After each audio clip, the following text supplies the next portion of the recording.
আসসালামু আলাইকুম। সবাই কেমন আছেন?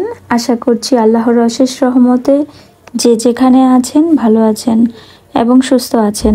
আলহামদুলিল্লাহ, আমরাও ভালো আছি। খুব সুন্দর স্নিগ্ধ একটি সকাল দিয়ে আজকের ব্লগটি শুরু করছি। আমার আজকের ভিডিও দেখার জন্য সবাইকে আমন্ত্রণ জানাচ্ছি। যে যেখান থেকে আমার ভিডিও দেখছেন, আশা করছি আমার আজকের ভিডিও আপনাদের কাছে অনেক ভালো লাগবে ইনশাআল্লাহ। আমার 15 বছরের সম্পর্ক, তার মধ্যে 7 বছরের সংসার জীবন। আমার স্বামী নেভিতে জব করে, আমরা ভাড়া বাসায় থাকি। আমার স্বামী আমাকে অনেক বেশি ভালোবাসে। এত ভালোবাসা হয়তো আমি কোনোদিন পাইনি। আমার বাসাটা অনেক বড়, তাই একটা ছোট ফ্যামিলি সাবলেট ভাড়া দিয়েছিলাম। তারাও আমাদের পরিচিত, আমাদের সাথে খুব ভালো সম্পর্ক। আমার হাজব্যান্ড সকাল 6টায় বের হয়ে যায়, আসে সন্ধ্যার দিকে। সারাদিন আমার মোটামুটি ভালোই সময় পার হয়ে যায়। সাবলেটের ভাইয়াটাও খুব ভালো, চাকরিও ভালো, ইনকাম ভালো। আমরা যে বিল্ডিংয়ে থাকি ওই বিল্ডিংয়েরই অন্য একটা ফ্ল্যাট খালি হয়েছিল তখন। তো সাবলেটের ভাইয়া ও ওনার স্ত্রী ওই ফ্ল্যাটে শিফট হয়ে গেল। ওইটা ছিল 10 তলায় আর আমরা ছিলাম 7 তলায়। একদিন হঠাৎ ভাইয়া আমাকে SMS দিল, কেমন আছি, ভালো মন্দ জিজ্ঞেস করলো। তারপর প্রায়ই মেসেজে ভাইয়ার সাথে কথা হয়। এটা নর্মালি আমি আমার হাজব্যান্ডকে বলি, ভাইয়া একদিন দাওয়াত খাইতে চায়। তো আমার হাজব্যান্ড বলল ঠিক আছে, সমস্যা নেই। এভাবে কিছুদিন চলে যায়। একদিন ভাইয়া আমাকে SMS দিল আর অনেক কথা বলল। এভাবে প্রতিদিন কথা বলতো, অফিসে গিয়ে ভিডিও কল দিত আর আমার হাজব্যান্ড আসার আগ পর্যন্ত আমাকে সময় দিত, আমার কেয়ার করত, আমার সব কিছুর খবর নিত। আমাদের মধ্যে এমন ভাবে একটা সম্পর্ক হয়ে গেল, বুঝতে পারছিলাম না কি হচ্ছে। আমি যখন বুঝলাম এটা খুব খারাপ হচ্ছে, আমার স্বামীর সাথে অন্যায় হচ্ছে, আমি এগুলো কি করছি, তারপর আর আমি যোগাযোগ বন্ধ করার চেষ্টা করে দিই। যোগাযোগ ইনফ্যাক্ট আমি বন্ধ করে দিই, ব্লক করে দিই। আমি মনে মনে নিজেকে মাফ করতে পারছিলাম না, কি হচ্ছে এগুলো আমার সাথে। তারপর একদিন সকালবেলা আমার বাসার দরজায় কেউ নক দেয়। সেটা আর কেউ ছিল না, সেটা ছিল সেই ব্যক্তি।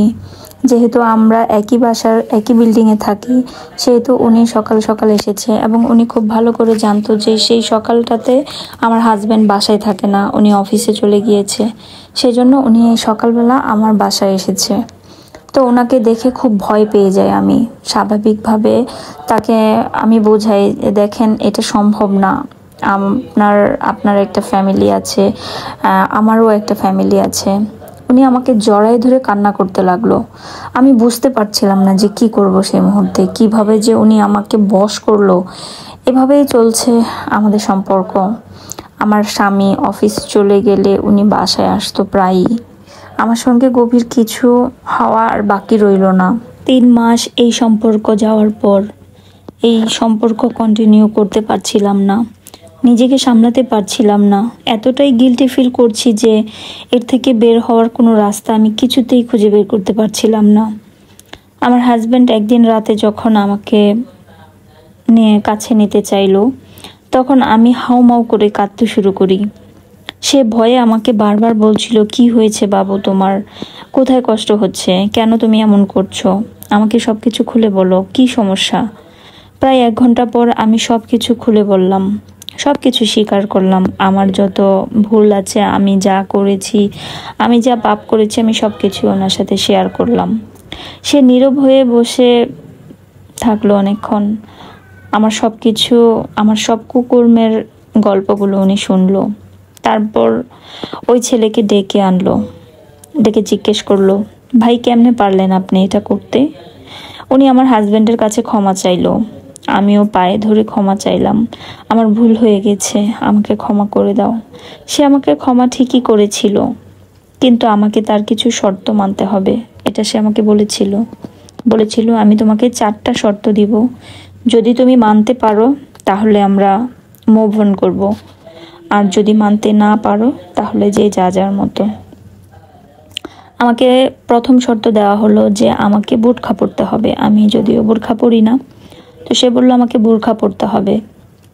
তারপর বললো যে কোনো ধরনের সামাজিক যোগাযোগ মাধ্যম ব্যবহার করা যাবে না, ইনফ্যাক্ট আমার ফোন ব্যবহার করা যাবে না। তারপর বলল যে আমাকে জব করা যাবে না এবং সর্বশেষ শর্ত হলো 3 মাসের মধ্যে বাচ্চা নিতে হবে।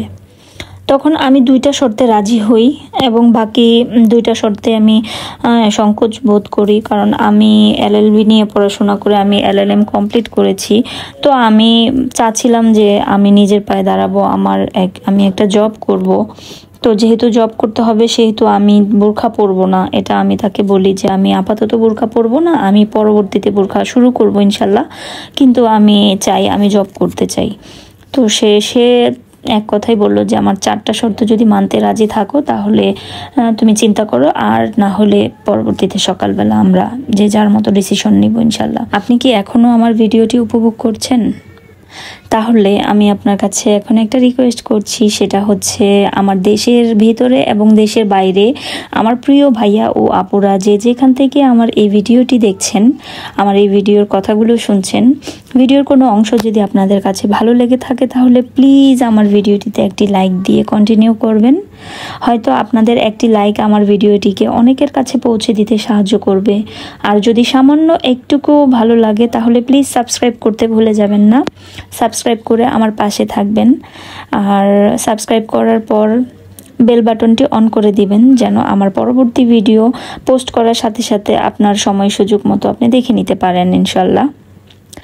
আর যে আপু ও ভাইয়ারা আমাকে ভালোবেসে সাবস্ক্রাইব করেছেন তাদের সবাইকে অনেক অনেক ধন্যবাদ। আপনারা এতক্ষণ আমার যে গল্পটি শুনছিলেন বা আমার যে কথাগুলো শুনছিলেন, সেই কথাগুলো অ্যাকচুয়ালি আমার এক ছোট বোনের সাথে হয়েছে।